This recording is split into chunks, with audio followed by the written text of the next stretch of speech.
Inside at last. Here we go. Welcome, fellow Teffers, to Inside at Last, the one and only thief dedicated podcast. My name is Alex, and I'm here with my fellow thief friends, Soth and Nex. Hi, guys.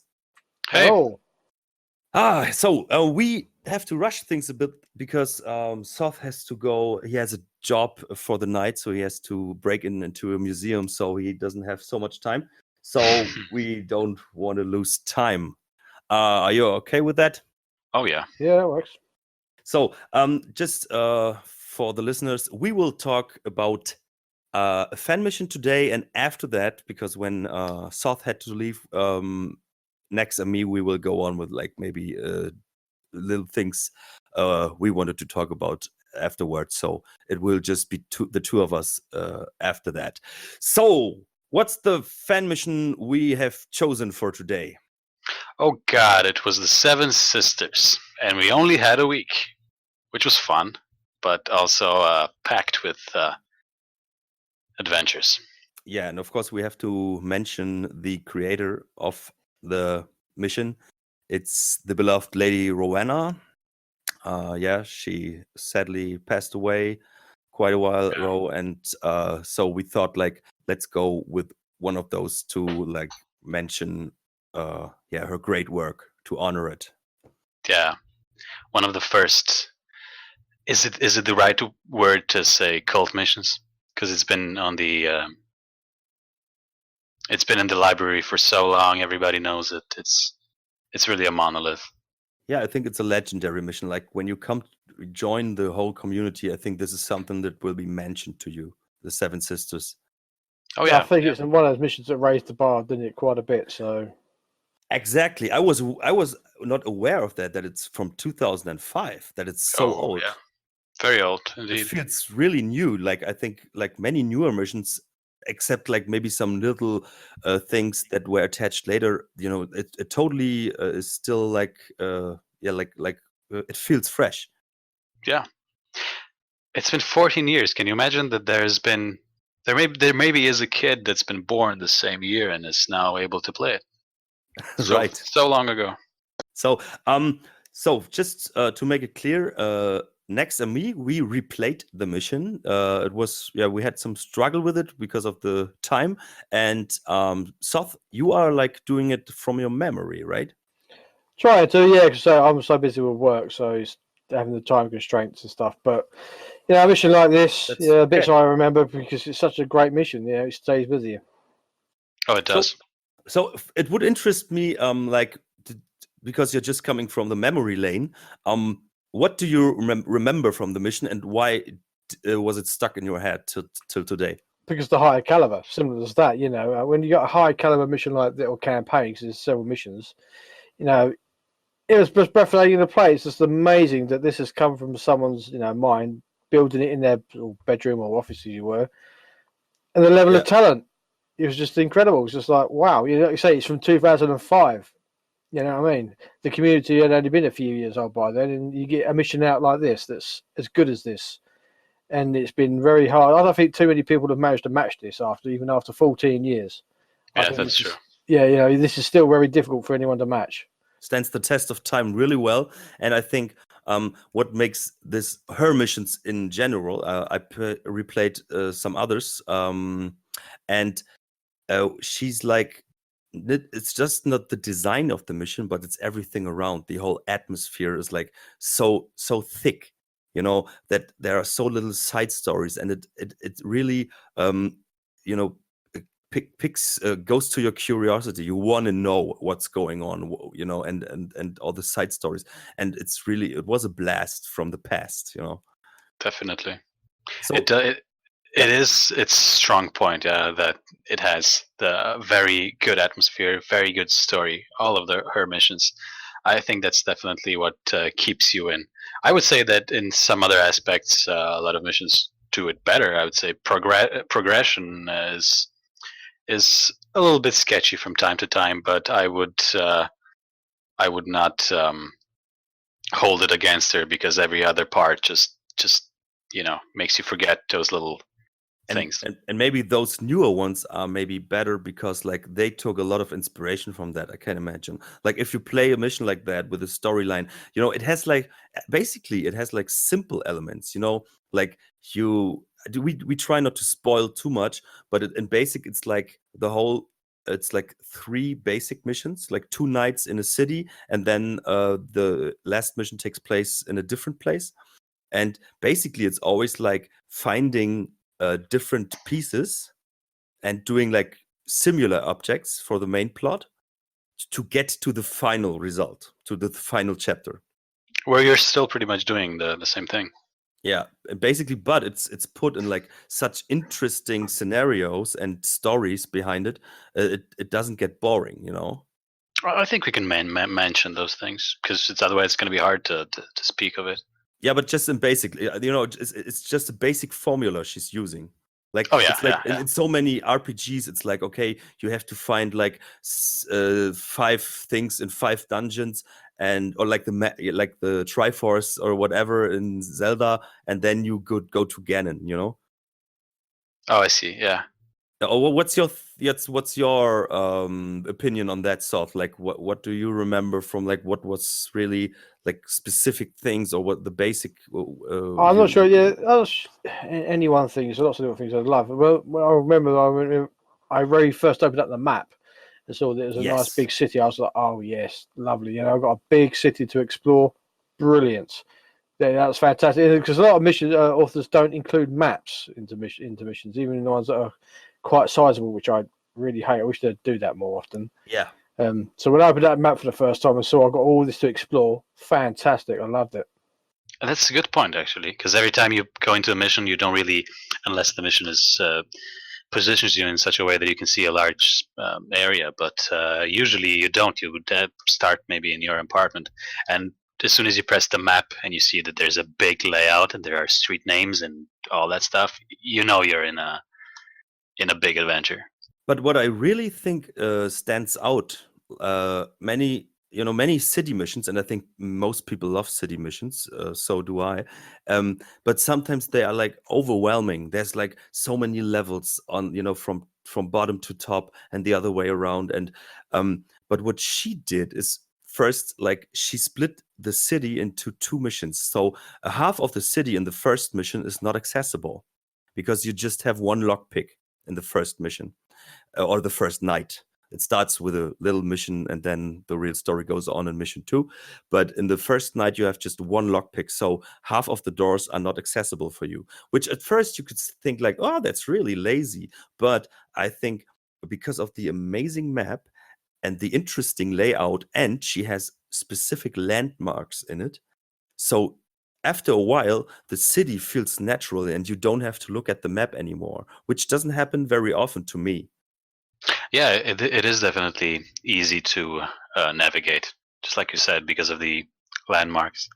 And when you said that it feels lazy, I think no, we you all, couldn't. You could say it's lazy, but you could say, yeah, but it's not. Nowadays we forget that in 2005 there were the restrictions on the level design were much higher. There are a few counts, like we have cell counts and object counts. Everybody that works with Troomed would know, because at some certain point you would hit that restriction, and you can't build any more architecture. You can't place any more object inside, and one of the things I'm sure that's one of the reasons why certain places are not accessible. Some of them are because the story dictates that it's better to see them the second night. But yeah, I think the restrictions are. I remember. Sorry, but that's a very interesting point of view on that, because I wasn't thinking of the technical limitation. But yes, of course, like this was way before the New Dark. Yeah. So I think when I'm right, I'm not so into this technical stuff, but I think New Dark like doubled all the numbers, right? It was a large increase. There were a couple of increases along the years, but yeah. So what she did, and this is like something I think programmers like from older games had to struggle with. They they took advantage of this limitation, because you might be right. Like, okay, she couldn't do all the rooms. That's why so many rooms are so full of detail, but there's less. But she was like, waking your curiosity. Like, okay, there's that door I can't open. I want to go there, and she really feeds that. Like, I'm a little dog. Like, oh, there's food behind it. I can't open it now, but I will find the right bone.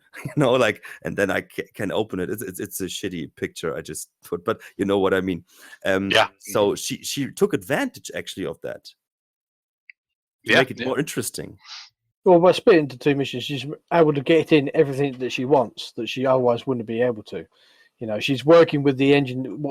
She's working with the limitations she's got and trying to get the best out of it, which is that's an aspect of a great designer to me. It's like, you know what you've got and you're getting the best out of it and what your limitations are. Yeah, and she's imagine what she could do now with New Dark as it is now. What she'd be able to do with, say, to go back and recreate that mission again. Holy crap! It would be just a masterpiece from the start to finish, which it already is, to be honest. Actually, but maybe that's, I think, another thing. Like, if you have like too many things, if you have less limitations, I don't think it doesn't always make a better game or a better mission. Because sometimes. But no, she's already demonstrated an incredible ability already with limitations. Suddenly, limitations are lifted. She's able to do even more and tell even a better story and make it even more amazing, sort of thing.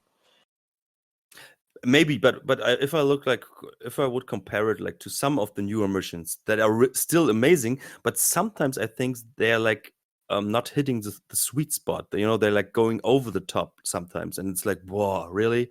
And she, like, what she did is, there are so many interesting places. You have like first the little city part at the beginning before the police station, and then you have like, there's that that Hammerite, that old Hammerite that mentions some things that lead you to the story, and then there's the doctor's place, and then there's the brothel and the mayor's house, and there's the sewers, and everything is really interesting, and there's little stories behind everything, and they connect each other. I will point one out later. Yeah, they do. They do reference each other a lot, which is very good, because it kind of you would forget otherwise, but since the storyline is being reinforced through multiple readables, it kind of gets, you get a better feeling for what's the main storyline, or which storylines are more important and which ones are side storylines, because the side storylines would be mentioned once, and the main storylines you would find 3 different people talking about this event or relationship, and I find that very good. And what she did is like, it's going. That's really interesting, because sometimes you just read one letter like full of information, and that's it, and then you go to the certain object and you find it, blah, and then there's an anonymous letter talking about something else. But here, it's a personification. Is that the right word in English? Like, she has different characters that are not existing actually. They are not there for you to see. They are just talking to you within diaries and letters that are not addressed to you, but it gives them some character. And so, okay, he's that guy, he's talking about that, he's coming from this, and I want to find out what's going on, and I think that's really interesting. And then you have the side story. Let's maybe just talk about one. I don't want to spoil the whole thing, but there's in night 1, if you go to a certain house, you will find someone who killed himself. And he's mentioning that, my wife left, and now my daughter is doing this to me. She's like putting shame on me. His everything he has, like, he is destroyed. And then there's like the maid, and she's mentioning like, oh my God, how could his daughter do this to him? Blah blah blah. And later during the game, you find out how it really was. That there's a really a bit sad story behind that, and actually the daughter is not to blame. That whole thing is captivating. I remember the first time I found I think this was the first hanging man I saw in Thief Universe, and it's Might just, be. yeah, it's just, and the plot twist that you mentioned, that was really good, because I think Lady was very good. Lady R was very good at creating this big city, but she was good at sectioning that city so that you would more in a more controllable fashion explore Yeah. the story, right? You can't really exit the first area without, you kind of, even if you wouldn't want to go, you would kind of be pushed toward where the Dr. Knox is, and the cathedral in advance would be after that, and it's a little bit guided, but it does. I can't say that the mission 1 or 2 would be over linear. I think there's a lot of paths. Maybe not as much as I would want, but yeah, there's a lot of the paths throughout the mission, but they are sectioned in a very, very smart way, I think. Yeah. But I Yeah, think I'd go along with that. That seems pretty fair. go on. No, I'm agreeing with what he said. Okay. That sounds like a fair point. Yeah. I think what she does is the main story is pretty streamlined. You could just go for that. It's like a modern game, actually. Could just go for that. But also, those little side stories are put in a perfect place where you will come across it. Because you need to go there for the main story, and then because of the thief natural gameplay, you will explore everything, and during that you will find out a little clue for the next side story, not side mission, whatever, and then it's like up to you, like if you want to follow that path, like the side story, or you can just go straight and do the main thing. It's up to you. Yeah. And that's And pretty it's done. modern, actually, like open world a bit. Yeah, and the side story is it's not as side-ish as in perhaps some other fan missions, because at certain points I was like, whenever I stumbled upon this storyline of Ophelia and Judge Folly, and it for a few sections while playing, I forgot that. Oh, damn! I was supposed to rid the city of this curse, and now I'm trying to save this young girl who's been, Yeah, or the she's judge away. who's been wrong. Yeah. Of course, the side quests are part of your main goals. You have to check mark them later, so you have to do everything. But it's put in a very, it doesn't feel like, oh man, I have to do this. Blah, I just wanted to go for the main story, because it's done so interesting, and you find like different places you want to explore. You want to do those tasks. Oh yeah, I'd say if anything, it's the other way around. I'd say it's more like, oh, I have to do the main story now. You wouldn't say this because the main path, the main objective is interesting and fun. But yeah. Yeah, I think maybe that's one thing, maybe a little flaw. Like, I think the main story for myself is not so amazing.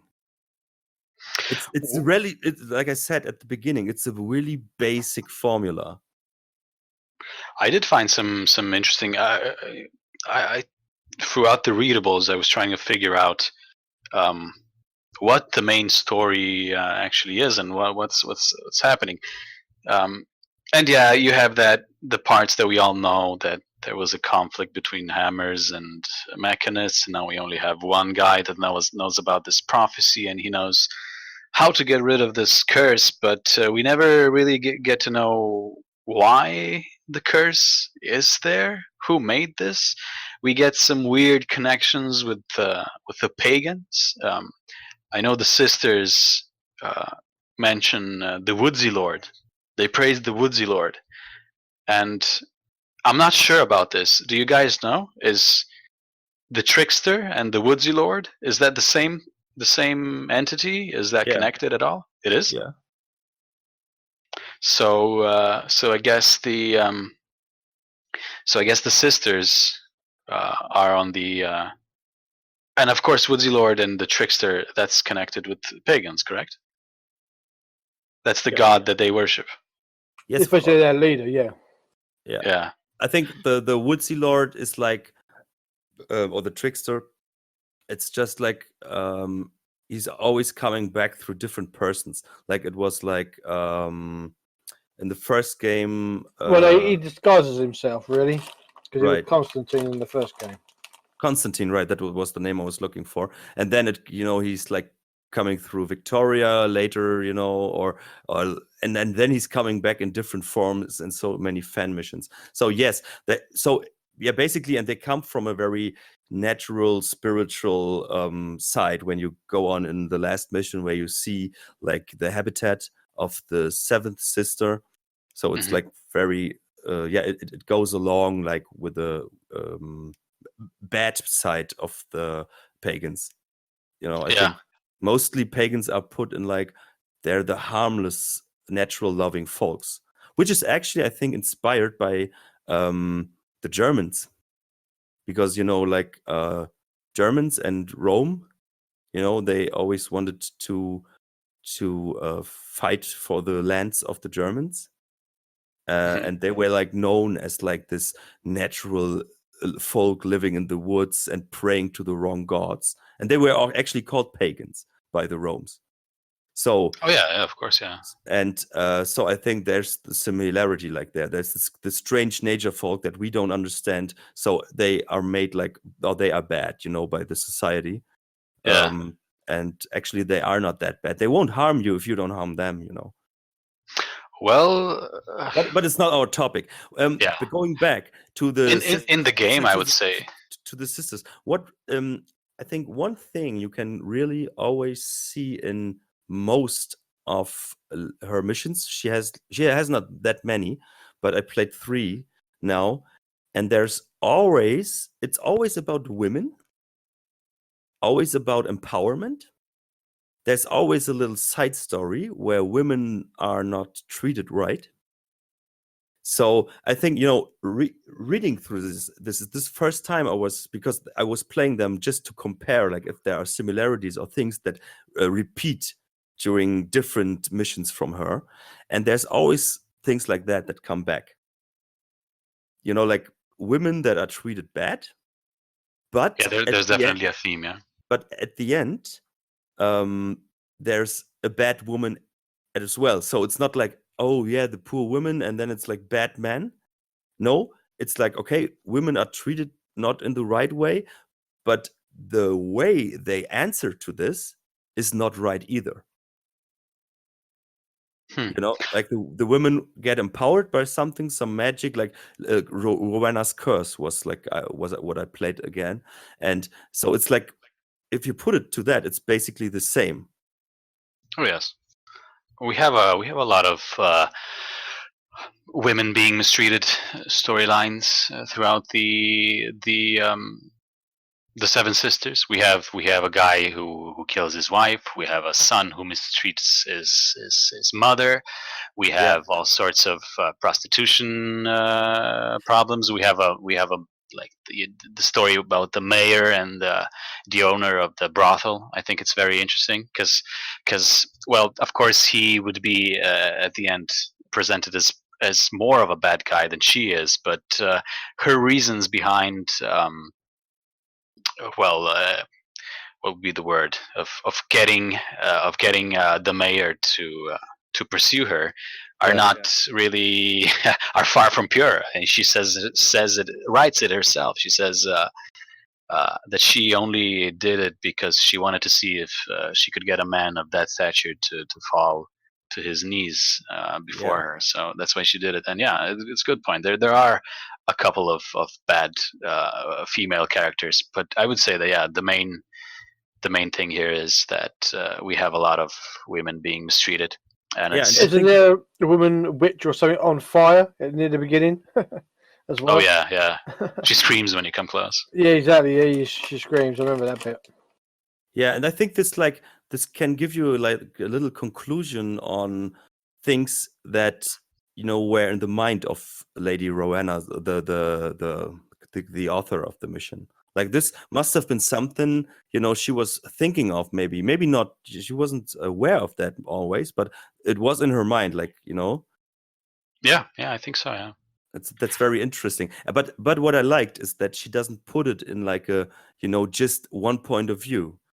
Because then there's, for example, like it was mission night 1 or 2, there's a little love story which you can influence to a positive ending, because I think you have to. there's the It's guy optional, in the motel, and he's writing his diary that she actually loves one woman, and I think she's not sure of that, and so you can bring her the diary, so and that's like a positive thing, where a man with true love is like good for that woman that was mistreated earlier. Yeah. And that's it's cool. And in Rowena's Curse, there's another thing, like with one of the ladies falling in love with the guard, and that's true. and you are just forced not to kill him, so that the love story ends well. But it's a like similar theme. Yeah, this is also a theme. Yeah, I think in every mission of hers, there's a good deed that you can do. And something else that repeats, especially when you compare Lady Rowena's Curse and Seven Sisters, is like that you have to find like a specific amount or different elements to get to your goal. Like in Lady Rowena's Curse, you have to find at the end like the 4 famous keys that are reused so often, like the earth key, the air, fire, and water. Yeah. And here now it's like the 6 keys from the sisters that you have to find, so you can go through the gate to the 7th sister. Which is, I think, not the most creative way. Like that's what I said. It's basic, like stuff you have to do. But that's not such a bad thing, though, is it? It's keeping it. If you overcomplicate it, you can get kind of crap. Of course, I wanted to say but it's really, it's not just the packaging is nice, but there's so many other things that still make it so amazing. So I think maybe she was just going that this is my red line. I want to start here. There's my finish, and I fill this whole space in between with interesting stuff. Yeah, I do have an issue with the last mission. I think everything kind of falls apart. Every good point kind of falls apart at the end. I feel like she knew where she wanted to end. I think she knew it beforehand, and because I feel that the mission, actually the night 3, is very linear. It has on a couple of places the same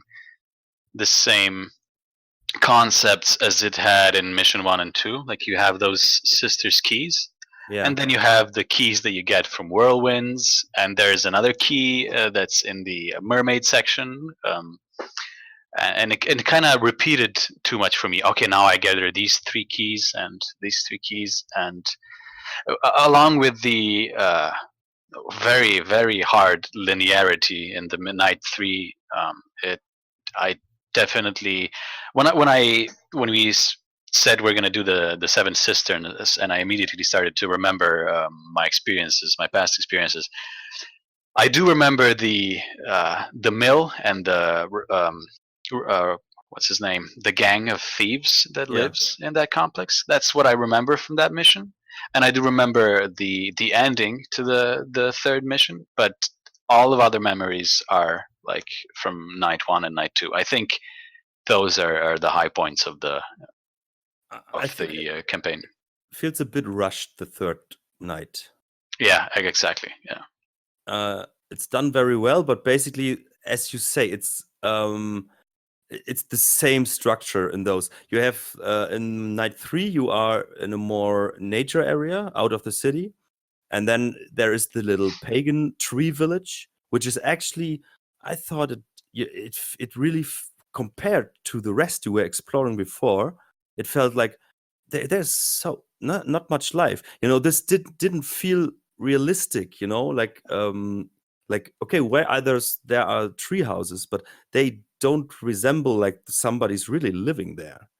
It's Yeah, just holes with like maybe there's a table there, and then you, of course, to get to the sister in that pagan area, of course, there's a tree beast, so that makes it a bit harder. But then you can rush through it. It's it was not very interesting. And then for the other key there are those many thieves in between you and the key and the sister. yeah. And then at the end, and then it like she maximizes it is like, okay, you have all the keys, and then you get to the seventh sister on the path, and then of course you have like those witches that are running around there. Then you have the mermaids, which are, I think, the monsters or the like enemies in this strange world. They were amazing. Well, But the pagan area, that's kind of, the pagan areas are always kind of sparse all the time. If you go back to the original first and second game, there's not much. When you encounter pagans, there's not much there, sort of thing, because they don't have much. yes, The pagan. from a story wise, there were Yeah. no little stories in the background. That was the difference. Like, you had this amazing 2 first missions, and then suddenly it's like, it feels just like, okay, these things are just there to be in my way. The pagan village in Night 3 is pretty much the same style as the ape beast village in the original series. Yes. Yeah.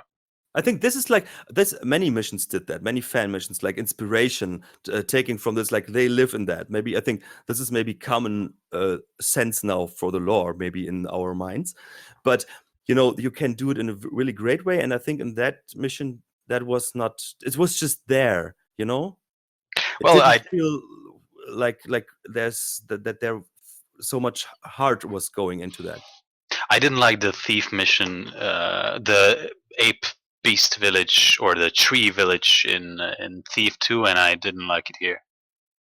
No, me neither. But I think here it felt a bit just to put it there. So she had like everything. So she had mechanists, hemorrhoids, and this. Yeah, sure. It's just there, and and then you rush through it. But what I liked at the end, when you said like, okay, now I have to get 3 keys here, and then I loved it. It was simple riddles. They were not really creative, but the atmosphere, especially the winds, I have never seen something like that before. And I think the winds were awesome. And I thought the mermaids were, it was beautiful looking at it. Of course, I used the new dark, so it looks even better. But like, imagine like in 2005 when you just like Thief 2 wasn't released. It was not that much long ago, and I think from a point of view from someone who just played that mission, you was like, "Whoa, they are able to do this now." South, how was it for you? You maybe were one of the early adopters of the Seven Sisters back in the days. I lost track of what you said there. I thought you were drinking a cider. No problem. Yeah, I played Seven Sisters very early on, and I was completely blown away from the whole damn thing. Yeah, Mission 3 wasn't quite as good as maybe the first 2, but that's to be expected a little bit. Man, to have all 3 missions be an incredible high standard was not going to be easy with the limitations at the time. You are totally right. And I think because she set such high standards in the first 2 nights, like the third, totally different theme. And of course, you kind of, You've got to change the theme a little bit, otherwise it becomes repetitive. You're just playing the same mission over and over and over again, and that's kind of boring after a while. You've got to mix it up a little bit, even if the mission's not quite up to the same high standard. You've got to have that in there. Otherwise, you're just playing the first 2 missions in their 3 missions, campaign. You're playing the first 2 missions again, sort of thing. You're just doing the same thing over and over again. You just can't do that because it just gets old, and it's like, a little change of pace would be good. That's so. I think from a creative and artistic point of view, you're totally right. But you can, there are other missions, and you have to put it in comparison, that do this maybe better, in my opinion. The switch between those settings, and I think the switch wasn't done so well. But it still had great elements, especially really elements. That's what we're talking about. But the way there felt just like really gamey. Oh yeah, very gamey. I think I'm not a big fan of strange places and like the 4 elemental zones, which is quite a lot. I don't mind that because it's a little bit of a change. Yeah. Well, so I'm saying this because I'll be subjective just because of that here. But there are good ways and bad ways of doing this. Of course, right now I'm going to be comparing it to the one of the newer missions. I think it's Pukey Brunster that made, what's the mission called? Morbid Curiosity, right? And you had those sections of the museum, right? And those sections of the museum felt a lot more natural, and like they had a purpose there. It felt like in Seven Sisters, it was mentioned that the Seven Sisters draw their evil energy from the elements that they're bound to, right? Yeah. And it's just it just like you said, it felt gamey, where you had the fire section and the water section, and it felt like I'm going through Pokemon gyms or something. I don't like those Like those Zelda-esque a bit, like go to a wind dungeon and then there's this dungeon, and yeah, it's the basic formula. It kind of goes to much more towards Thief 1, I guess, But- in those zones. But what I think it felt. I think that's when you go back to like bigger missions, like maybe from 2005 to 2010, there was so many missions that started like in a city area, and then ended up in a totally strange. You're going to hell now. Oh, I hate that. This it depends on how it's done, but I think this is like something that repeats, and maybe many of them took inspiration from Seven Sisters. So I don't want to talk too rant about the last mission. I still felt it was great, and Yeah, you're actually right. I don't like strange places either, but this one for me felt good.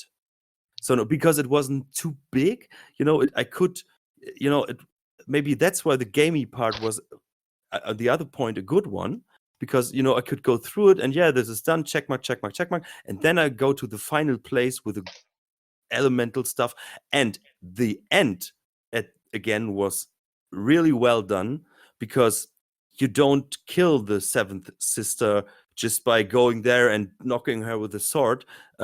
No, you have to find a way, and this is done really nice. I've never seen that before. I don't want to spoil that, in my opinion.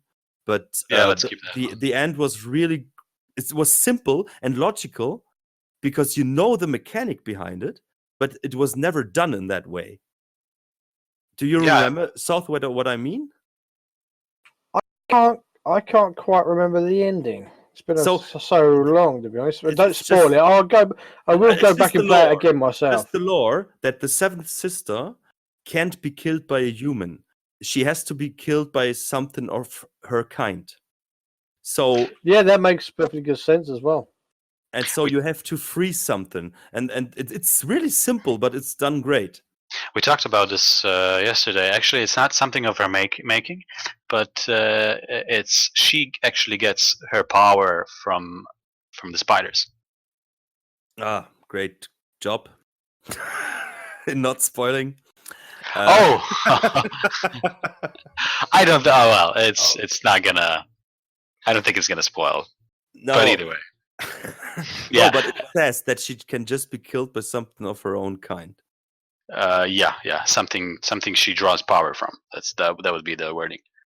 Okay, yeah. So now, and and again, this is maybe some limitational part, but she used it, like a simple mechanic to do something that hasn't been done before in my memory. Maybe I'm wrong, but I think in that way it wasn't done, and it feels good because it feels Garrett.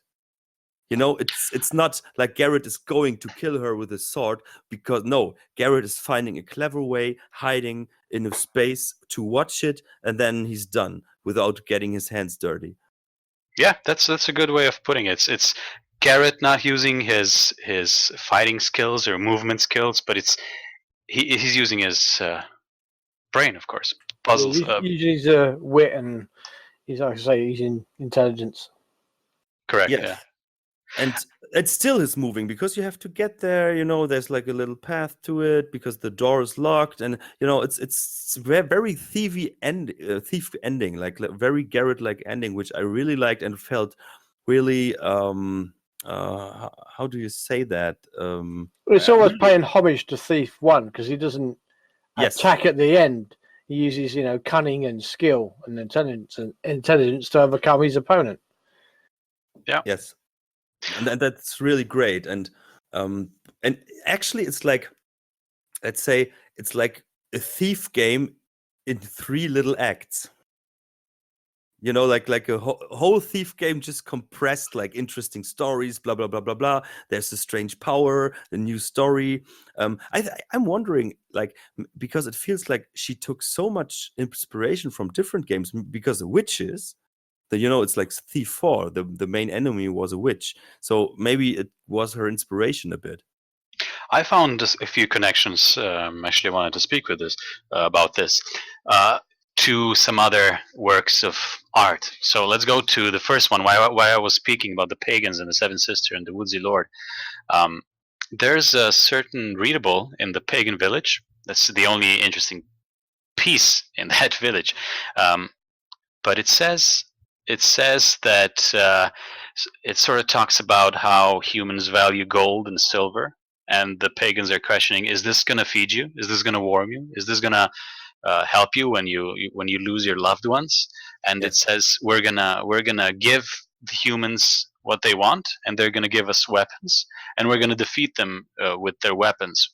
And on the surface, it seems like they're selling. I mean, they're giving them gold and they're buying weapons, which they're not able to make themselves as efficiently and well.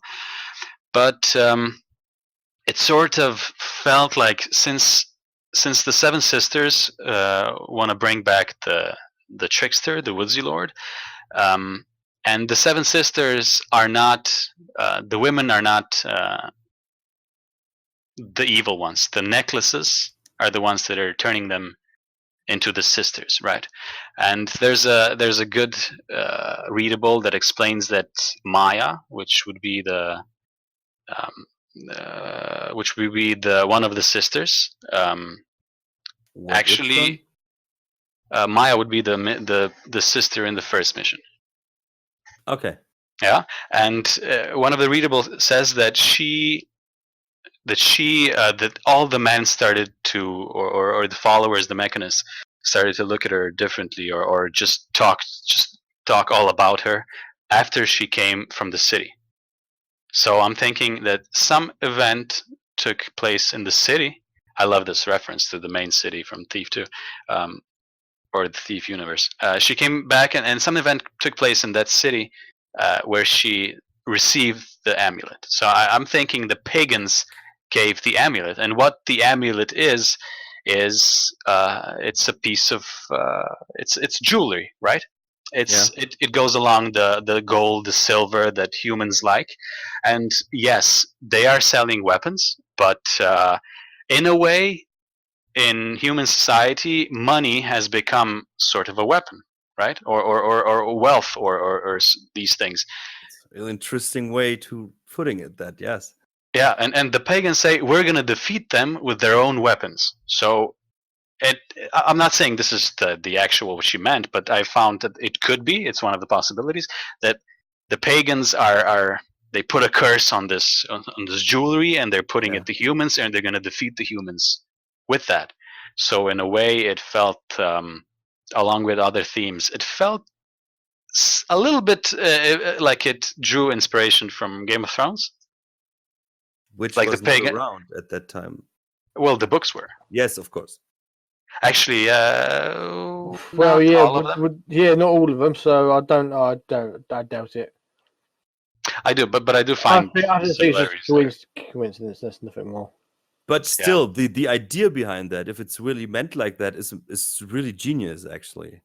That's what I meant It's when like, you it's said like that. the Joker in Batman in the Dark Knight, that he like uses, they all try to, like, we are honest people, and we are this society, and then he triggers them by that little bit which would destroy everything, and they would just go insane, and like an animal again, and that's Mhm. like, I think it's like similar. Maybe the Dark Knight took inspiration from Seven Sisters. I think it's proven now. Yeah, right. Nolan, you old thief fan. No, but it's a very interesting point. I like that. I didn't think of that before. I didn't. I wasn't giving that letter so much interest. Yeah, it's. I wouldn't be given it, but I found it among the files, and then I searched for it in game because I don't like those 3 villages. I just kind of went through towards the objective, and I Cheater. yeah. Well, not cheater. I chose to not explore, and that's why it sometimes happens. You miss a good readable. Yeah. So, since we were just like mainly talking about the streamlining part, like how the story is going on and what's so great about it, when you go back to the city, what I really loved is that there are so many interesting places with such different styles, and I think we should name some of them, because like I was amazed, like when I went in my head through the different locations I was visiting, and then and I always in my mind I had how they looked. So because it differed so much and it was done so interesting, Mhm. they like let's just name like some of the locations, because Damn. that's One of the few things I didn't write down about the mission is the street names. That could have helped. no, but it's just you have a mechanist area. There's This is definitely a basic. mechanist there, yeah. But one thing is like the cathedral area Yeah, is mechanist actually, complex. yes, and the cathedral and because the cathedral is very important for the story. Yeah. And what comes behind, like the crypta, this was actually amazing. I like that when you go to the old library, because it's like 3 different places from one part. It's the cathedral, then you go down to the crypt, and then you go up to the library, and they totally differ in their how they look. Hmm. And so that she has done that amazingly good, like that you keep the picture of the location inside your head, which helps you again to navigate. It's not about like big city here, many little places there, and so much to find. She still has that, but it's like so many iconic places that you Oh will yeah, remember, like that's that. a good word, iconic. The suicidal the house where from the guy, the sewers, even the blacksmith was very unique for that time. What she did is like she used different new models, like some of them, or at least she retextured them, which so it's like really a thing that it's not always the same 5 characters you will see in most missions. Yeah. Like the blacksmith, he was looking totally different from others. I Which really is love great. 'Cause that the makes her missions, more. You makes the mission even more unique. Yes. correct.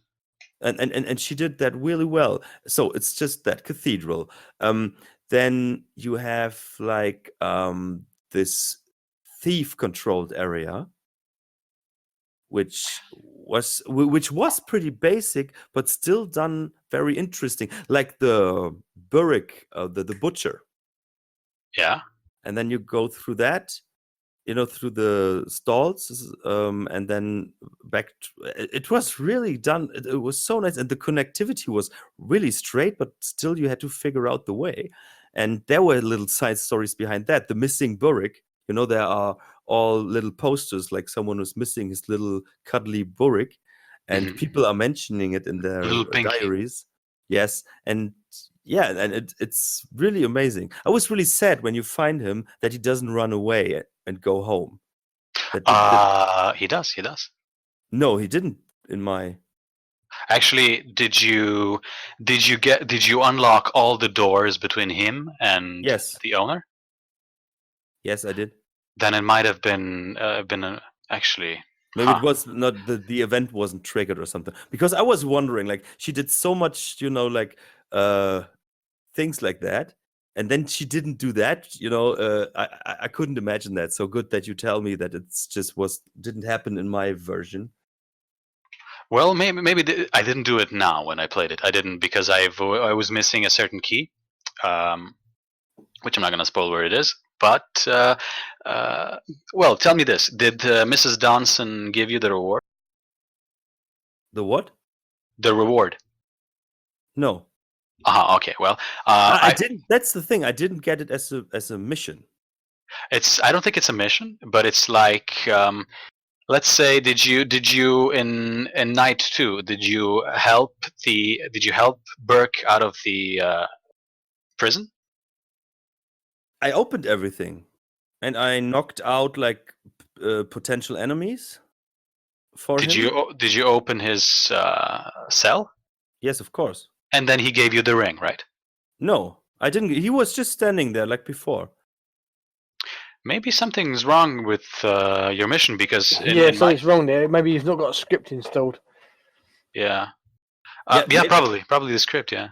Yeah, maybe, but I have all of them actually. I just, some days ago, I just refreshed everything and reinstalled. So, should be maybe, but sometimes events don't get triggered. Maybe I was entering in a strange way. The Might have been system a bug. didn't recognize, but it was for me. It was like because that was I got him.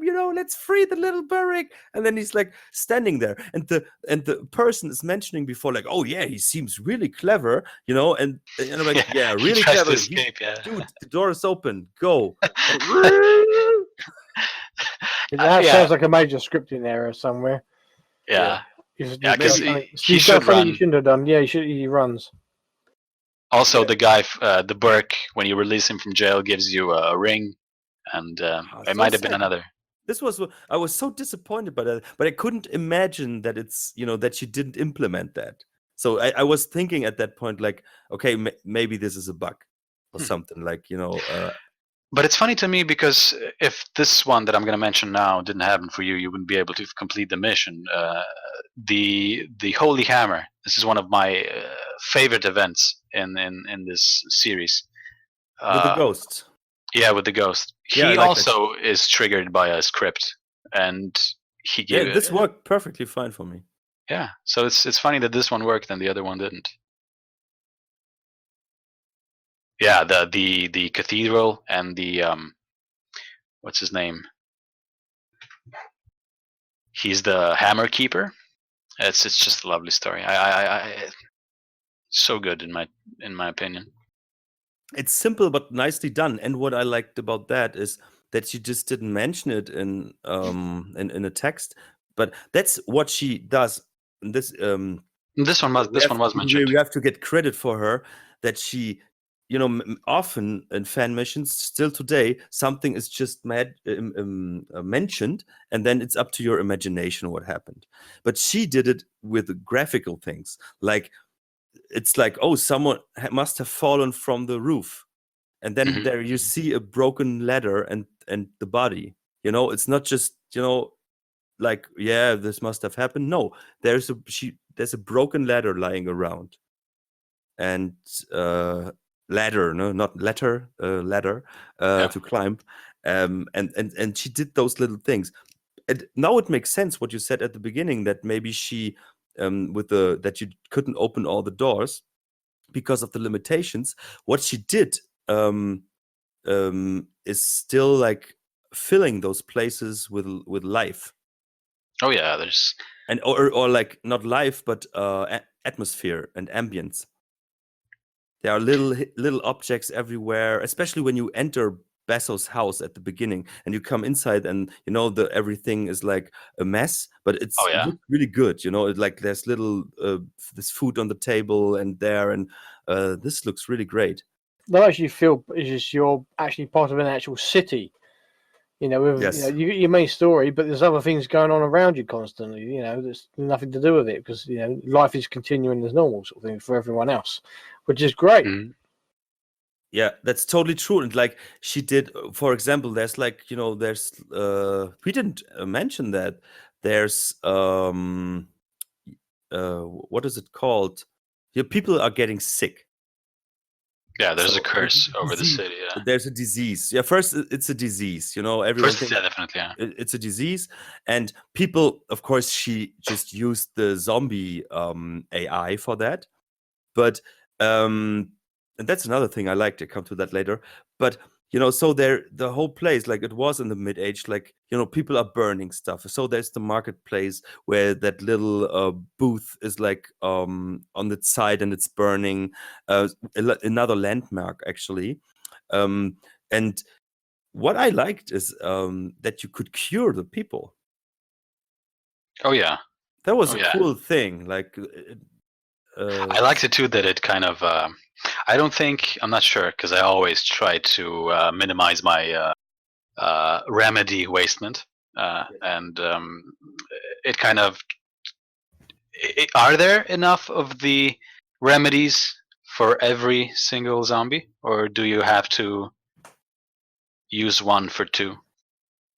I think you have to use at least of on course, expert. maybe it depends on the difficulty level. But I had enough, and one place there are like, I think it was in night 2. Yeah, in night 2, where the guard at the police station on the top was infected as well, and at that area there are 3 infected people like really close together, so you could use one holy water on them. So Oh, the baker. Yeah, I forgot which right. one would be the third one close. Yeah.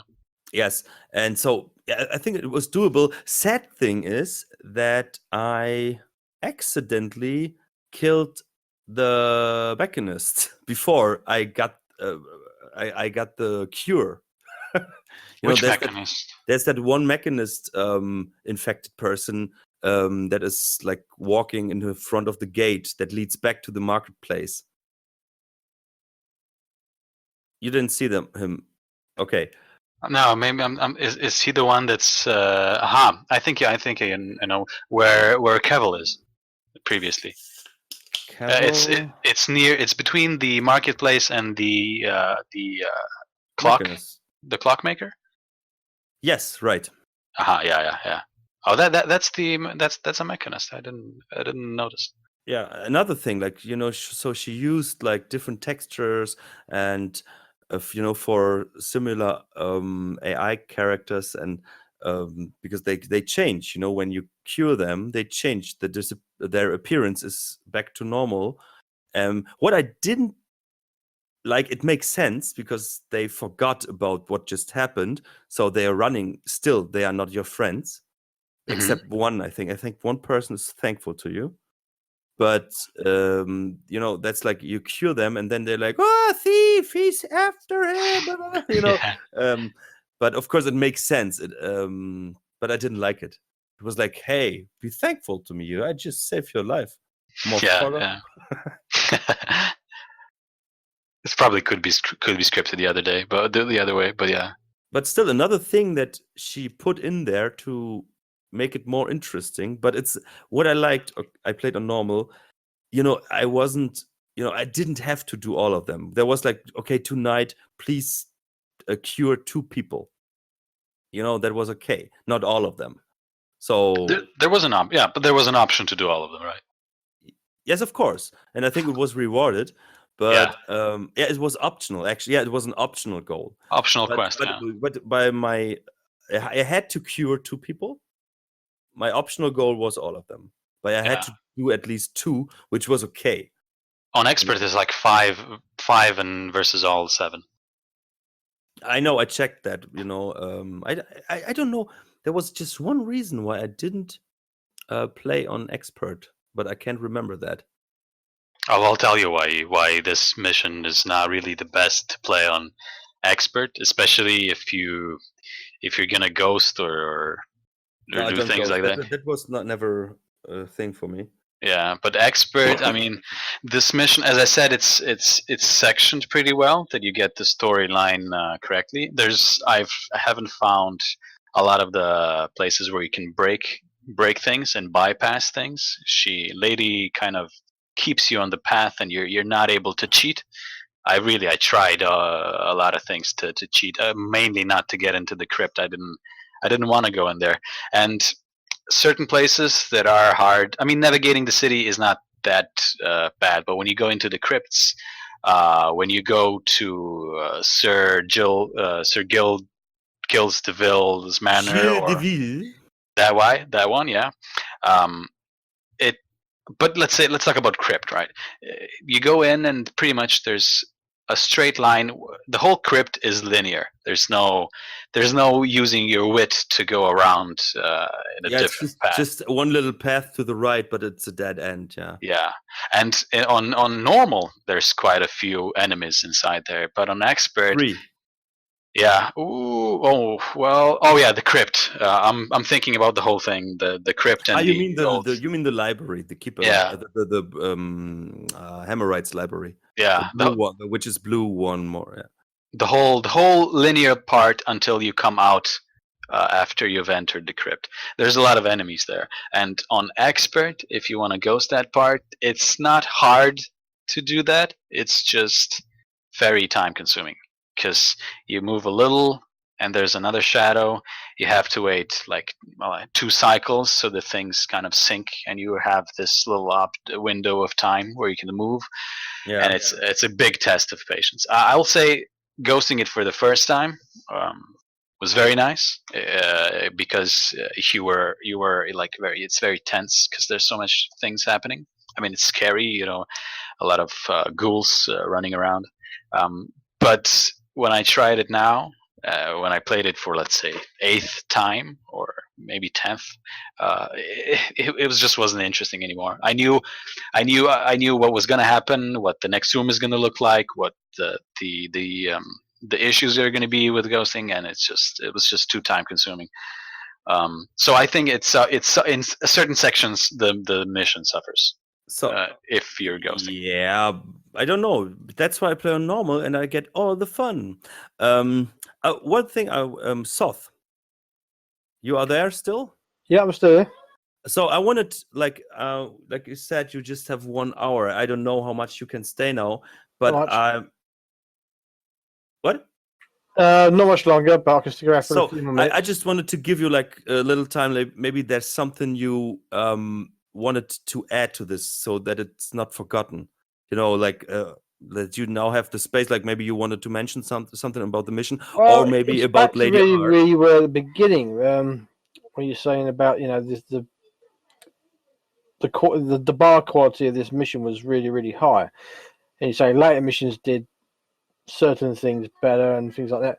I think this mission helped push other authors' personal bar up even higher to achieve even better missions, to be honest. Yes. Which is, that's great, that she's influenced other people to do even better things. And now that with the new Dark allowing them to do even more, it's just, the authors can do crazy things now. And a lot of it's been inspired by missions like this. Oh yeah, that's what I want to say.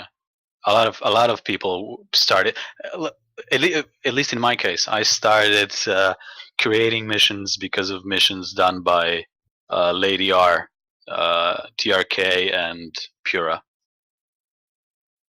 But Lady R was one of the first ones I played, and I wanted to make my own.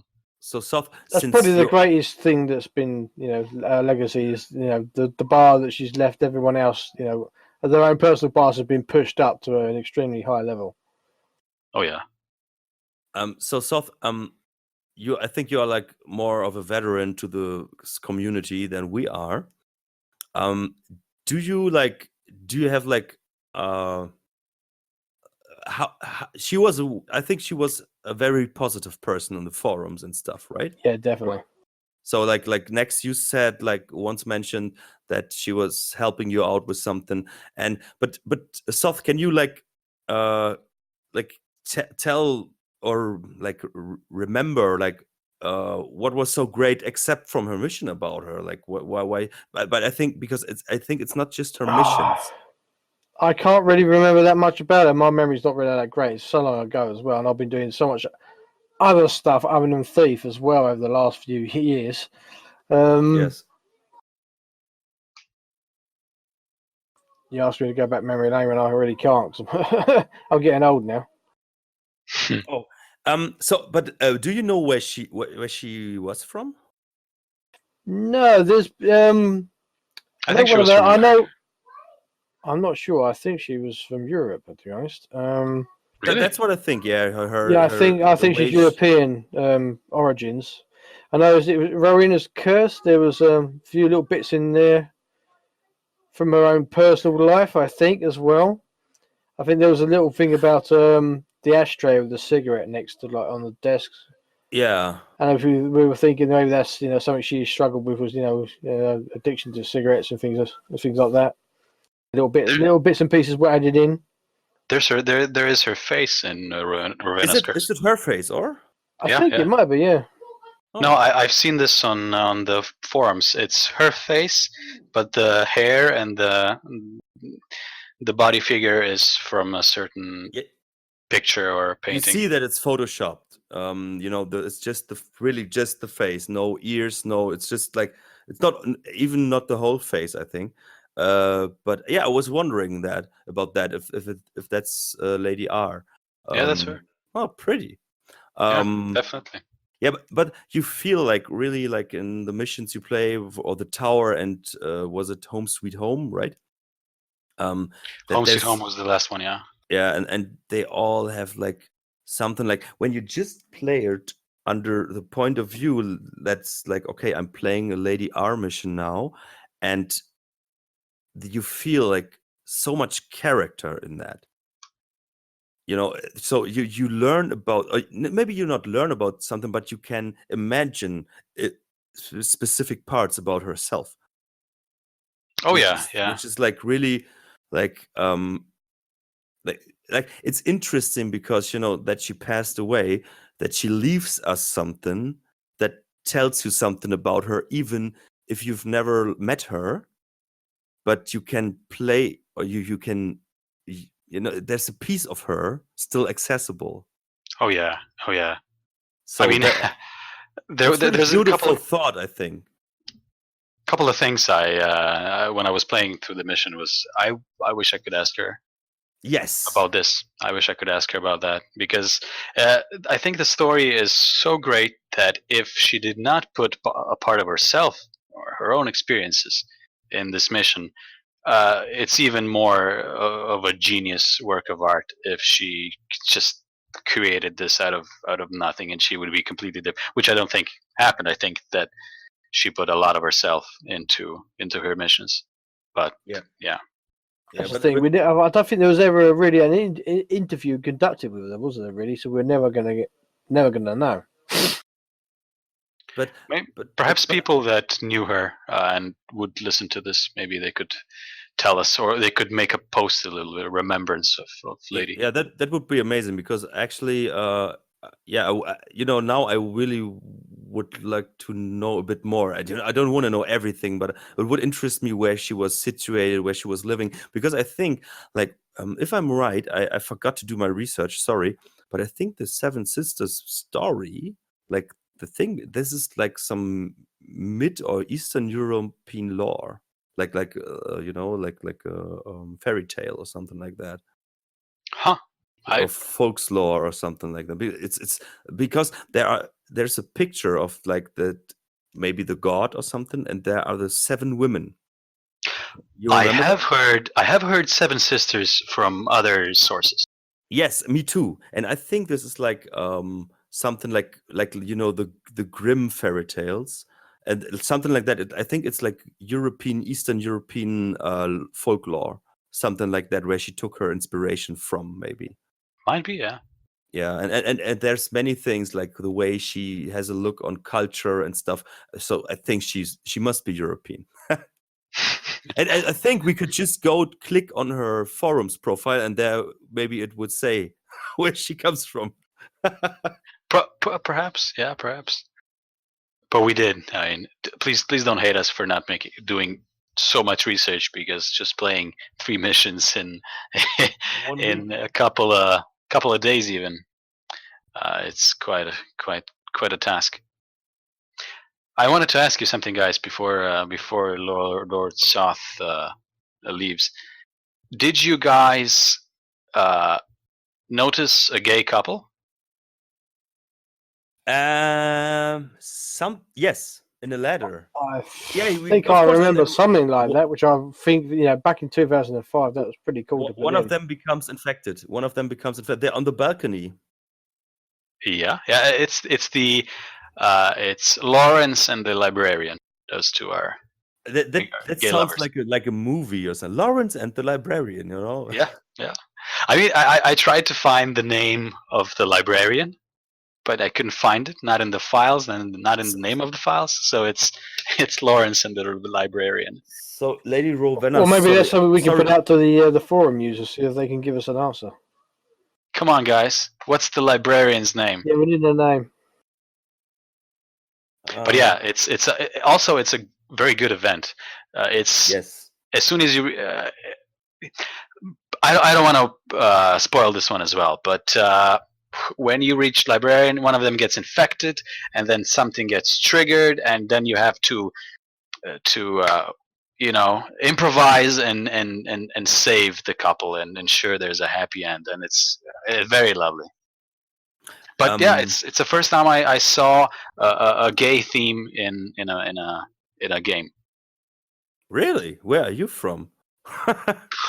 I haven't, and I didn't even play when it came out. Even in the original game, I don't want to put my hand on that, but I think Thief 1 or 2, there was a letter like a man mentioning something like that. I think. Really? I don't want to, or maybe it was a fan mission, but yeah, at least if you play Mass Effect or something like that, then you will have like gay things. I didn't play it. Yeah. Actually, Lady Rowena in the forums, it says she lives in our hearts. So. Oh yeah, that's definitely where she lives. Right, guys, I'm going to bow out for you for at this moment. Yeah. So have fun. I hope continue with the podcast and have fun with it. And I say we need a name for that librarian. Yeah, yes, we do. We need that we can't just call him librarian, dude, because that's what is that? That's not good. Yes, really. If he hasn't already got one, then we have to come up with one. He can't sleep if he doesn't know. Yeah, exactly. So please, for Soth, do it for Soth. So Soth, we wish you a nice evening, and hopefully yourself? A nice work day tomorrow.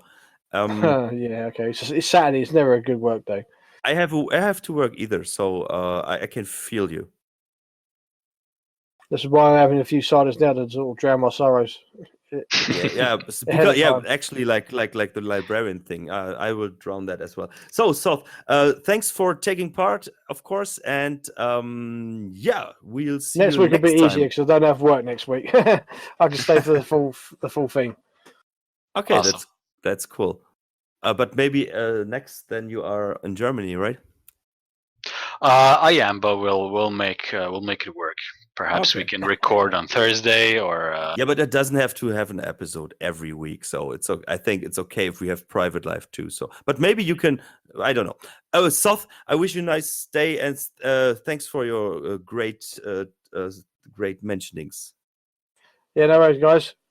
Best of luck. Cheers, good luck. Have fun. And I'm out of it. And I'll see you next time. So Soth is gone. Hopefully, we can do it without him. It's going to be hard, but we can. Yeah. What I like is like he's. I don't want to say he's defending, but he's always putting the things into perspective. So what I want to go on now is like I don't want to criticize, but I just want to mention 2 things that drove me nuts. Oh yeah, well we all know the mission is very nice, one of the best missions, but there are frustrating parts about it. Yeah, the first thing is, of course, people will say now, like, "Here, just read the info text before." You start the mission and you get a letter from Basso, which is pretty long, but for an introduction, I think it's okay. What I really like later is that all her texts are not too long. This is something I really enjoy. Like some missions have like diaries, 12 pages long, just to tell you one little thing, and she really did a great job. But at the beginning, we have a really long letter, and there's Basso, like he's mentioning, like, "Hey, Garrett, I just could acquire one lockpick for you today. But my friend, the blacksmith, you should visit him, and he might help you out, or you might find something there." This is in the first. Yeah, he kind of talks about lockpicks, and then he gives you advice about weapons. You should go there because of weapons, because he's the weaponsmith. But it sort of feels like he's talking still about the lockpicks, and you get the idea that you have to get it. Right. And then, of course, yeah, because it's like mentioned in the same chapter of the letter. Mhm. And of Right course, after, I think. because and of course it's like yeah, okay, like a little objective for yourself. So of course you go to the blacksmith because he's really easy to access from Basso's place, and you go there and you look and you look and you look and you turn up this whole place and you don't find anything. All And you find is garlic. Garlic in the window, yes, Yeah, I love which that. is already also something for the lore later, because things are that like are mentioned, like people are getting back to like old habits, like putting garlic in the Yeah, it's the windows foreshadowing. because there's like something. Yeah, that's really good, but you don't find any lockpick. And I remember when I first played the mission, I was going through the whole city, and you see all those doors. You can just lock half or unlock half. Yeah. And frustrating. And then where's the lockpick? And then, of course, like you are like, okay, now I just go for the lockpick, and then I will access all the rest. But this time when I played this, I remembered like, wait, there was something to it. So I was checking the forums, and of course, someone had the same issue back in the days. And another one like said, yeah, just read the info file in the dark loader. Yeah. First problem for me was, of course, I'm using the FM selector, and I haven't found a way to access the info files from there. Of course, I could go to the zip file, blah blah. But inside that info file, there's a topic that mentions, "Hey, don't look for the second lockpick in the first night." Mm-hmm. But of course, many people don't do that, and I think if she's done that, she's written that in the info file, why didn't she change? Because I think during beta testing, someone must have mentioned that, It must have come up, yeah. and she just put it in the info file. Why didn't she change the way the letter was written? Like maybe that Basso says something like, "Hey Garrett, I just could acquire one lockpick for you, but I will definitely get the other one for you tomorrow." Then you know, okay, I think today there's just one lockpick in for me. And this would like solve a big problem I think many players had. It's not a big criticism, but yeah, I could. It's a frustrating thing, yeah. Because those are like one of your most important tools you have. And yeah, this was a bit frustrating in my first playthrough years ago. This is one thing, and the other thing. Wait. Let me just Of course. jump in there.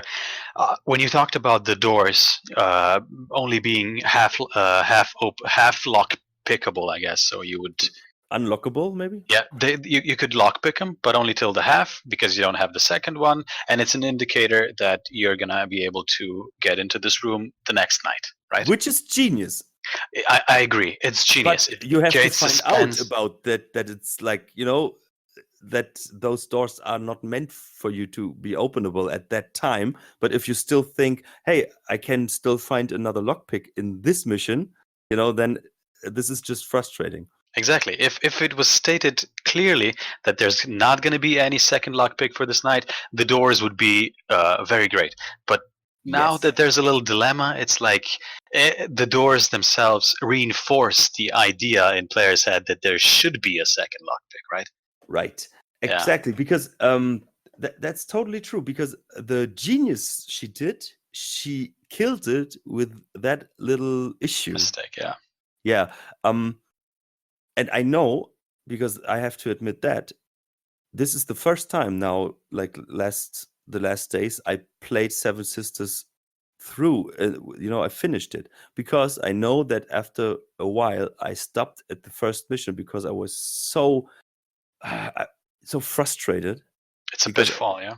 And yeah, of course I could have read the info file, but would you think like that something is mentioned like that? Out of fear, I did on a few occasions read info files, but that was perhaps just to check if there's a certain script that I shouldn't have, maybe models shouldn't be, just things like that. Yes. But in 99% of cases, or let's say in 100% up until a few years ago, I would never read the info file. Right. And this was something this destroyed the mission for me like years ago. And on the other hand, of course, it was now great to see the full, let's call it a little series, a mission series that I was totally exploring now from scratch. For me, it was most of the things were new to me and the story, so I had a totally different look on it than like, oh yeah, I remember how this was. I had to figure out everything for the first time now. Yeah, and then there's just a little thing, but she has like misleading doors. Oh yeah. Because like many of us know, like of course there are like doors that are not froppable, and they still have the handlebar to it. That's normal in many missions, but they have that like they look a bit. You will recognize them. Yes. And then there are doors like with what everyone knows, like doors that are not meant to be accessible. Like it's just a texture. You see them; they look totally different. And you don't actually pay attention to them because this is just a texture. But what she did is there are doors with handlebars that are not accessible. And then there are doors that look like just textures, but they are froppable. And they don't have a handlebar. So this one bothers you more, right? Of course, because like some doors, it was not a big issue for me to play the thing because like after a while you just run into a door where you think it's not a real door, it's just a texture, and then it lights up, and then oh wait, what? Okay, but and it's always the same texture style. So after a while you recognize those doors as well as froppable. But at the beginning I was running past one or two of these after I found out, oh wait, this type of door is actually a door to access. And this was really misleading. Like, of course, it's like when you have such a really great mission, it's easier to come above those little things. Oh yes. But it's still like but I think there's a continuity, like with a lockpick, like that was really strange mentioned in a lore type of thing. And then there are those doors that are misleading as well, which like I think they both feel like connected. Not because there are lockpicks and doors, but it's like one graphical thing, like that's misleading, and one mentioning Textual. in a letter. And yeah, but actually, besides that, and like maybe the streamlined mission or Night 3, I think all in all, it was a great experience. And wherever you are, thanks, Lady R. Oh yes, we And I miss you. think, and thanks to Soth that he was like saying that we should pick this mission up, because I think this was like a Good, yeah, really very good. perfect first fan mission that we mention here, because it puts like fan missions from back in the days into context to the newer ones, and and you know, if you look back at it, like it shows even more how great this was, because she did, you know, the whole architecture, the whole style, the little stories, the atmosphere, the details. This is still stood the Still test holds of up, time. yes, definitely, yeah. Yeah, I mean, it's actually it's still hard to beat the mission if you want to create a better mission. It's give it a shot. It's very very hard. It's yeah. I very very think hard. if I think a mission that's comparable to this is like a good first goal for yourself if you want to create a mission. Of course, I'm impressed. Like there are still new authors coming, like that have never done something, and when they now do something, a mission they are mostly from scratch, are like pretty impressive. Oh yeah. But I think Oh, it's the same. Like I remember, like, you know, when I was 12, I started rapping, you know, to do rap music, yeah. and then, like, you know, there was so much to learn about rapping, because rapping is very technical.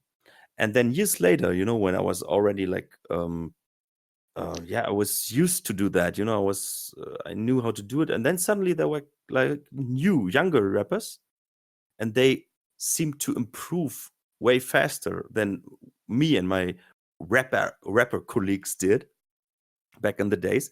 But of course, because there's way more inspiration, you know, and suddenly, like, things are way better reported, and there's more, of course, of the internet. You can read more about things and learn more. So I think that what she did back in the days must have been way more Oh, work monumental, definitely. Yeah. than today, where like most of it is already there, like the scripts and like different models for the engine, and of course the improvements New Dog gave us. So I don't want to you know, I don't want to lower the quality and the effort newer authors put into their missions, but I think compared to them, what she did is even more to respect.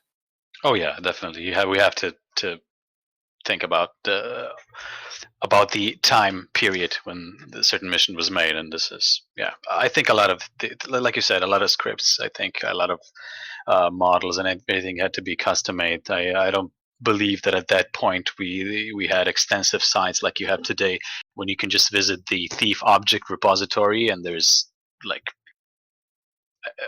a lot of items that you can use. No, Yes. and in days past, you had to make it your own, or make it yourself, or ask somebody that knows how to do it. And yeah, a lot of effort put into a mission like this, definitely. Yeah. I wonder how long she actually took to create it. I think this is something you maybe could find out. I don't Yeah, know, probably. Yeah, but probably we could. yeah, you know, our research um, labor wasn't doing such a good job.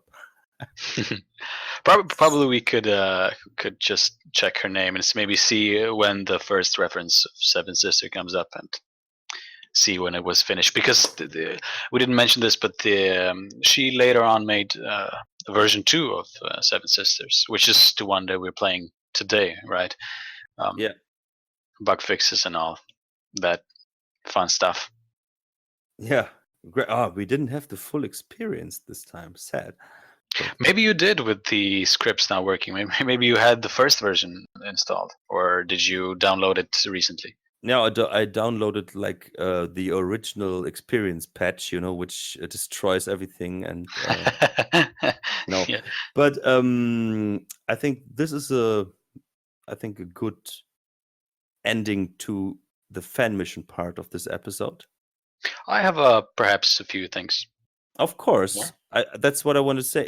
It's a good ending that you go over now to your things. Oh yeah, thank No. you, thank you. Yeah, sure. I agree. Let me just see which one to start with, because a lot of the things we did already talk about. We talked about the theme of women being mistreated by men, and alongside that, I found that the missions had a lot of sexual themes. Yes. There was, for me, the first gay couple in games. There was the brothel. Yeah.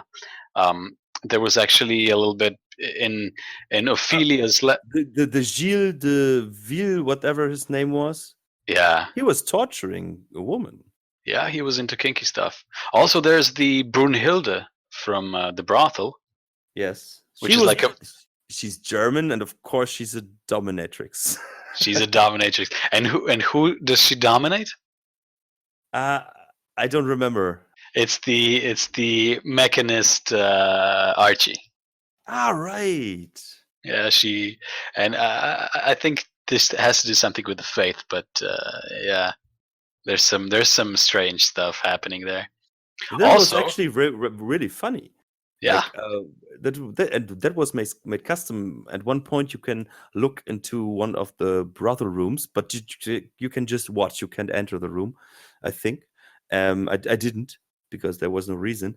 I'm sure you can listen, but if you can watch, I'm gonna go back and watch it. I didn't watch it. You can watch it from a secret, like the typical thing that they did in so many missions. Yeah. Like in Thief 4, actually, where you can look through holes, like into those brothel rooms.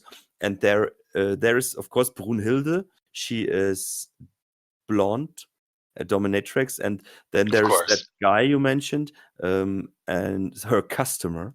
And he's like crawling on the floor. And she just follows him with a whip. Why is there a Crayman sound? Who makes the Crayman walking sound?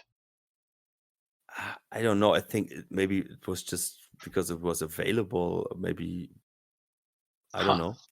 Yeah, maybe. But that's a really nice. Those things. You remember that. Yeah. You remember that one fan mission? I don't know which it was, but where is a huge pile of shit in the toilet? The really huge one. It was just a little, it was a silly joke, really primitive, but you remember that, it's like. I remember there's toilet paper near a similar thing in the brothel from the Thief 2X, The Shadows of Metal Age. Yeah. So the the toilet paper is, Yeah, for wiping. Yeah, those little details are great. Yeah.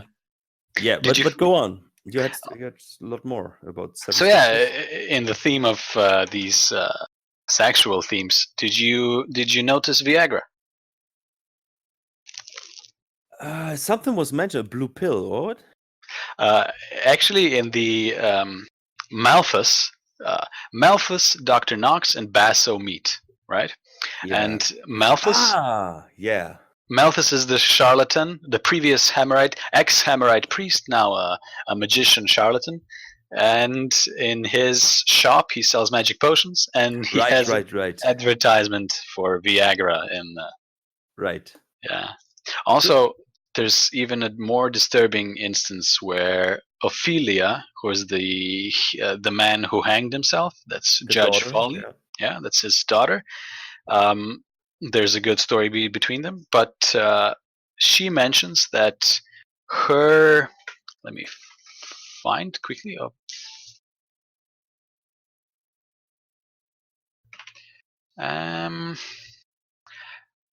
Right. In her letter, she describes. She says, morbid love, and your dirty caresses. So the dirty caresses, it's like maybe he was a little bit too touchy, but this is her father, of course. So it's all sorts of weird stuff. Yeah, mistreated woman. Yeah. Then I remember the cat sounds in that one room, Oh yeah. which is also connected to a bigger little side story, and hmm um, A very loyal cat yes, till the end. till the And end. yeah, that was she's good at like giving those little clues, and that's why like that she split that one map into 2 missions with different accessible areas. This is really great. Oh, she makes the mission an actual place. She makes it alive Yes, with these sort of details. and she uses like the limitations at one point, and she uses this for that, that she can put things into the next mission, like the letter you were just mentioning yesterday. Like there's that little fruit market store, hmm and on night 1 you can steal money from it, and in night 2 you can access it the same way, and then you open the little treasure again. Yeah, But then there's just a letter inside, like, do you think I'm a fool thief? yeah, that was This night lovely. you will just get rotten fruit. But I'm wondering if I didn't steal that money in night 1, if the letter would still be there in night 2, because I don't know if it's possible I think to it's script possible. Yeah. something like that over 2 missions. I think it is possible. I wouldn't put my hand in the fire, but I think it is possible. I would viewers, please help us on this one. Is it possible to script something that the following mission has dynamic elements based on the first mission? We would love to Yeah, know. and your actions from the mission before.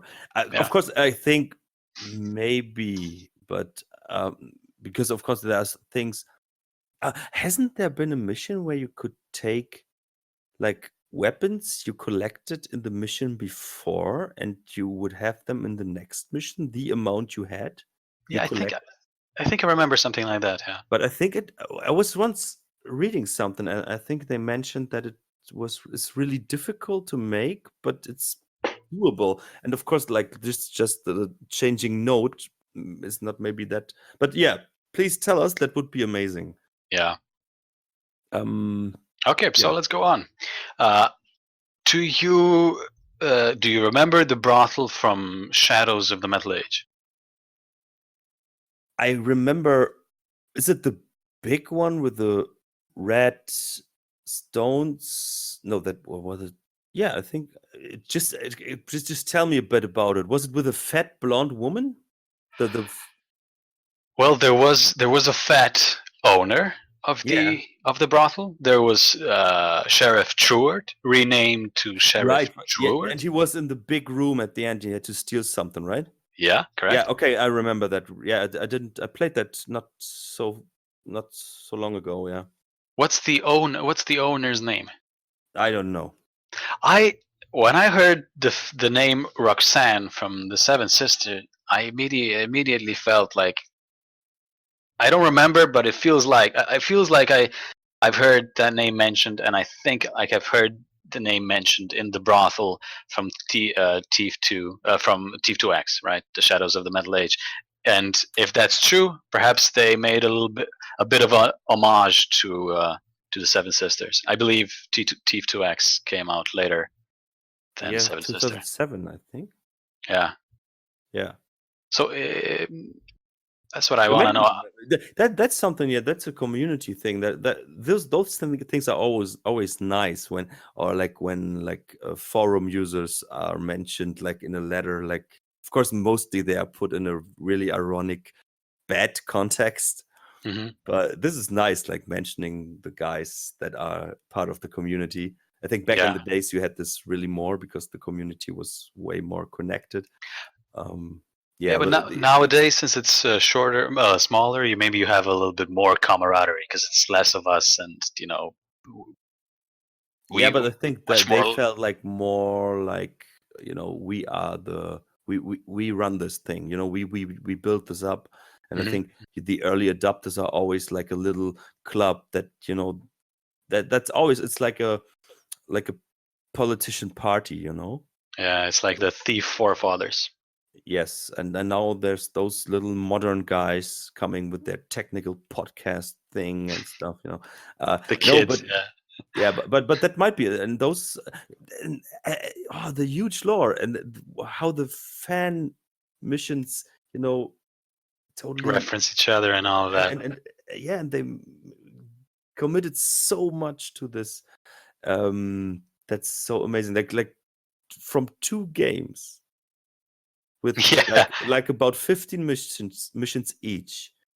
And no, boom, yeah, amazing. Yeah, we have to do this podcast till we are 80 to mention like at least the best rated missions. Yeah. If we do it in a 2-week circle. Yeah. So, but let's go. Let's not waste so much time. We are like on the 2-hour Okay. line almost. So Sure. Let's go forward. There's another reference I felt like it is possible, which I would ask her right now if I could. Dr. Knox. Is that a DRK is celebrity? yes, Yeah. Is Dr. Knox a reference to DRK? Could be. might be. I don't know, but Because in my own mission, made Mr. K, and I put him as a reference to DRK. The mission's not out yet, by the way, but yeah. So I immediately felt maybe Dr. Knox is DRK. I don't know. But yeah, we could guess now, but I think it won't lead anywhere. So Let's say it is. Let's say it is. no. You disagree. Yes. Okay, so you were talking about Kevel the other day. Yes. And yeah. Turns out Kevel still got it.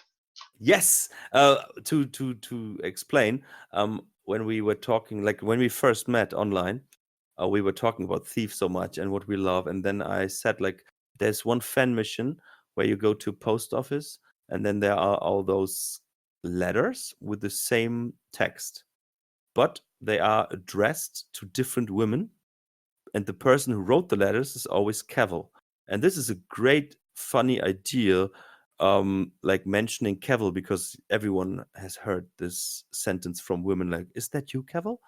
And I think we also in the teaser episode, I think we talked about this. Yeah.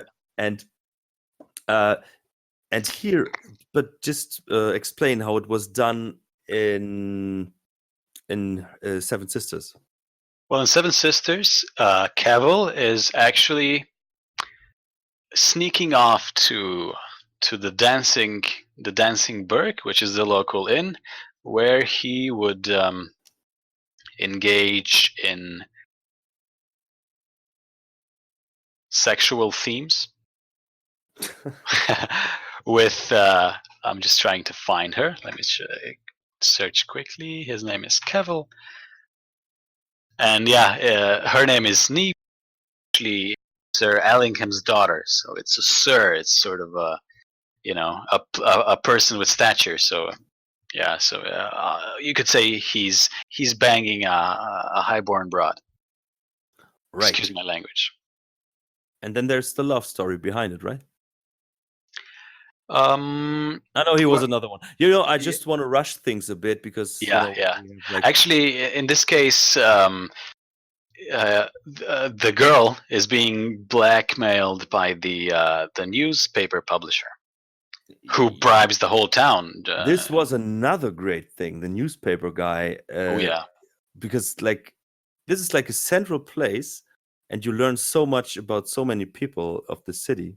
Oh And yeah. since the city, actually the mission is not so big, so you're not overwhelmed by all those persons. And yeah, you can remember them. They they come up again in some side stories and stuff, which feels it feels very like familiar, everything. and then you have a good overview over the city and the persons that live in that part of the city, Yeah. which is really nice. And this is like a central place when you can maybe I could imagine like she had so much ideas for side stories, but she couldn't put it all in that. And so she found that central place, like the newspaper guy who's just finding out gossip about all the citizens, and then he puts it out. Yeah. But the funny thing is that it's actually well connected. Yes. I think all of the things you can find in his journal are things that are mentioned elsewhere.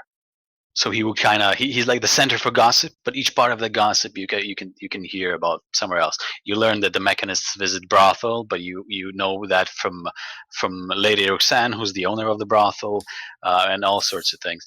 Funny thing, the gossip guy blackmails everybody except for Dr. Knox. Right, because he could need him later if he's sick, because he's the only doctor in town. Indeed. Yeah, that's a very selfish guy, actually. Yeah. What I liked is like Dr. Knox is. I really have sympathies for him because he's like he seems to be like a really good person. But he's not perfect, and I liked his lab, which was really nice. Yeah, but let's go on. Do you have? I love the. Do you put out? Talk about everything now, right? You have from your little strange website with all those details, right? Oh yeah, I'm skipping like the ones that we talked about, or the ones that are not that interesting.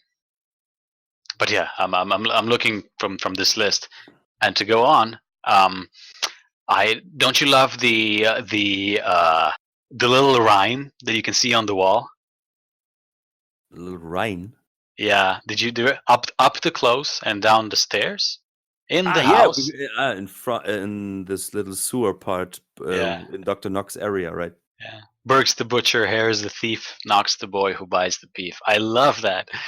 And I love that the two villains in this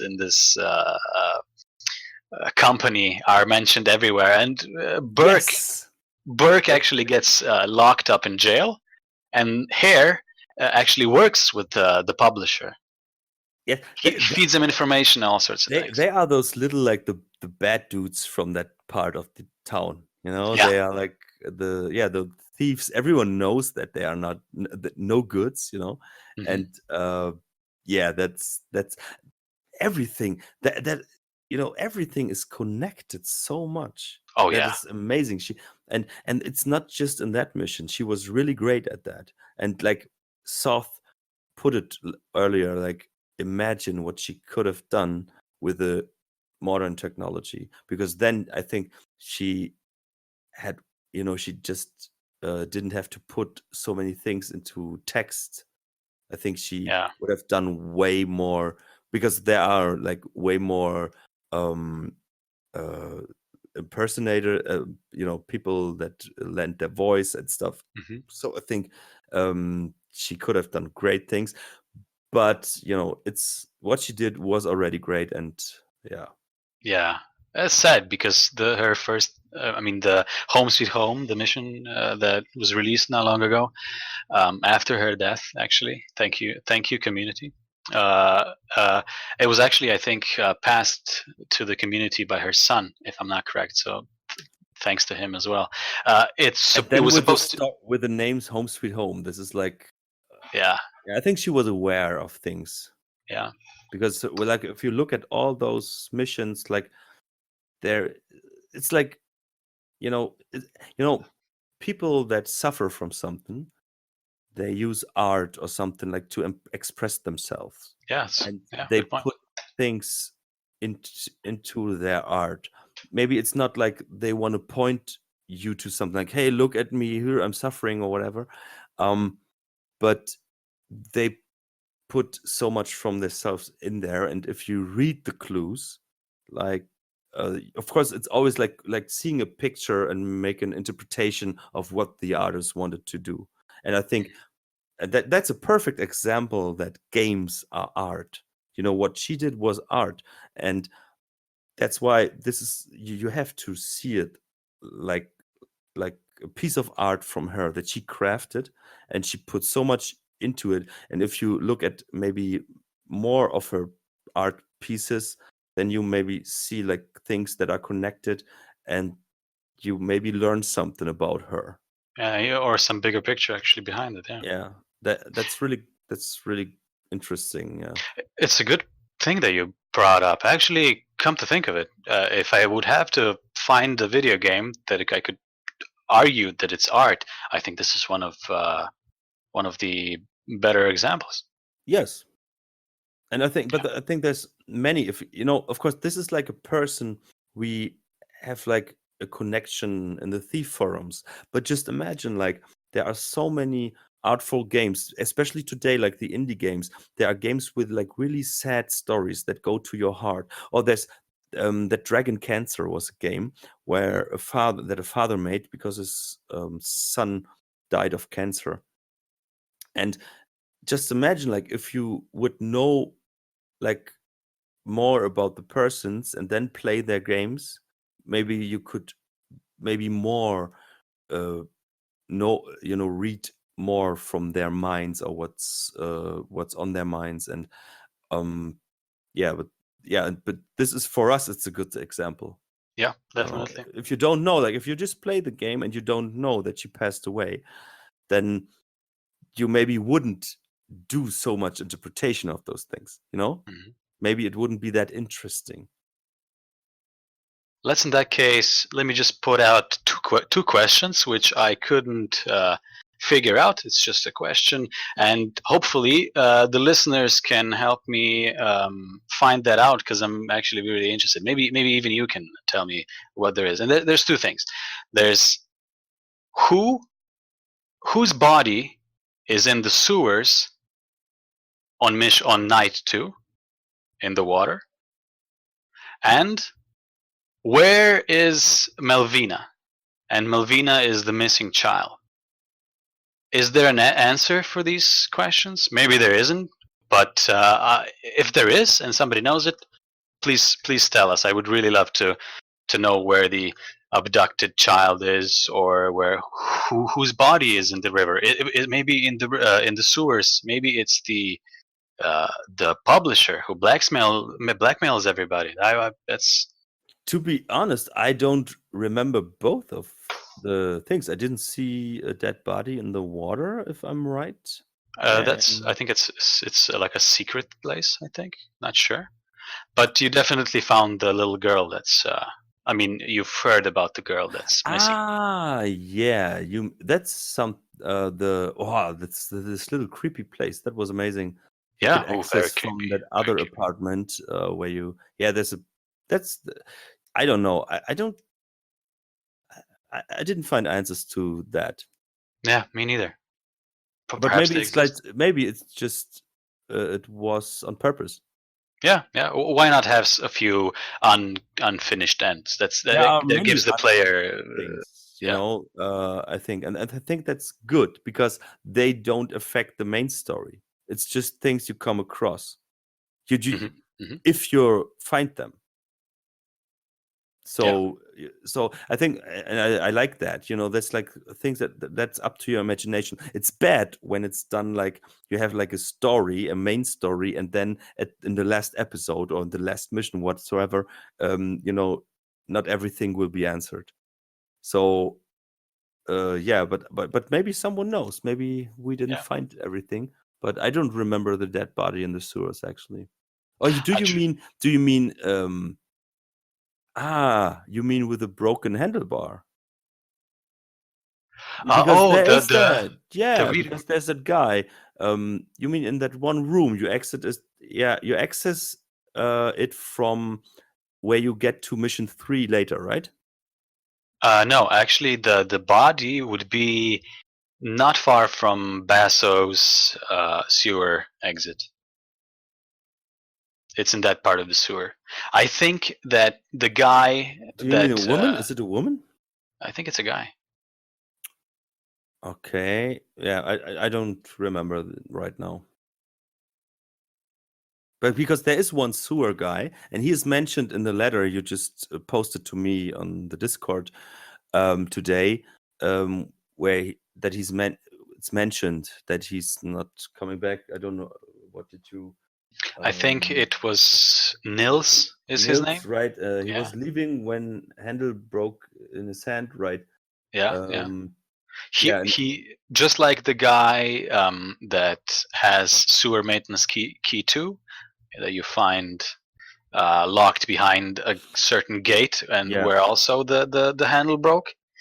That guy works for Higgins, and this Nils guy also works for Higgins. So, but I think it's too much now if you haven't played the mission, and even if you haven't played it, it's too much into it. So maybe someone knows, maybe Indeed. you don't, or maybe you play it and you can find out for us. But yeah, I think we can come to a conclusion now, or we Yeah. already did. Like Lady R, thanks for this and all the other great missions and all the things you did for the community and with the community. We miss you. We try to at least mention part of your legacy. Of course, we were criticizing things, but I think that's nothing you would have disliked. Oh yeah. So, and it's not the last mission of hers, so there's definitely going to be another one. I'm looking forward to that. Can't wait. So play them all, and next time we will have another thief-related topic, not a fan mission, and we will, mentioning like the question about the disabled AI, stuff like that. So we are looking forward to that. Thanks for listening. My name is Alex. Next, your last. My last. Guys, have fun. We'll see you in the next mission where we talk about shipping and receiving. Yeah. This looks like the way out. That'll come in useful later.